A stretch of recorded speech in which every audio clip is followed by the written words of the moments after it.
የጠቅላይ ሚኒስትር ጽህፈት ቤት በ5 ሚሊዮን ኢትዮጵያውያን ኮደሮች ኢኒሼቲቭ ዙሪያ ያዘጋጀው የልምድ ልውውጥ መርሃ ግብር ተካሂዷል። በጠቅላይ ሚኒስትር ጽህፈት ቤት የፕሬስ ሴክሬታሪያት ኃላፊ ቢለኔ ስዩም በዚህ ወቅት እንዳሉት የወጣቶች የቴክኒክና የዲጂታል ክህሎት ብቃት ወሳኝ ሀገራዊ ሀብት ነው። በዚህ ክረምት የኮደሮች ቁጥር 7 ሚሊዮን ለማድረስ በጠቅላይ ሚኒስትሩ የቀረበውን ጥሪ ተግባራዊነት አረጋግጠዋል።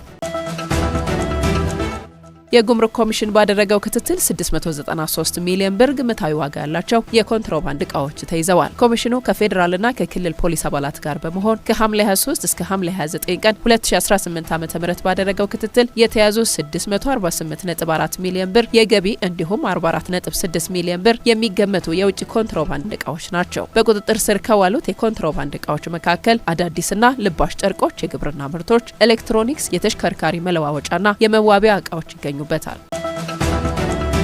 የኢትዮጵያ ኤሌክትሪክ አገልግሎት አዲስ ኃይል ማስቀጠያ ክፍያን በዱቤ ለሚከፍሉ ደንበኞች ይጣል የነበረውን ከ3 እስከ 9 በመቶ የሚደርስ የወለድ ክፍያን ሙሉ በሙሉ አስቀርቻለሁ አለ። የኢትዮጵያ ኤሌክትሪክ አገልግሎት ዋና ስራ አስፈጻሚ ኢንጂነር ጌቱ ገረመው እንዳሉት የወለድ ክፍያው መነሳቱ የአዲስ ኤሌክትሪክ ኃይል ማስገባት ፍላጎት ያላቸው ሆነው የማስቀጠያ ክፍያውን በአንድ ጊዜ መክፈል ለማይችሉ ዜጎች አገልግሎቱን ይበልጥ ተደራሽ ያደርጋል።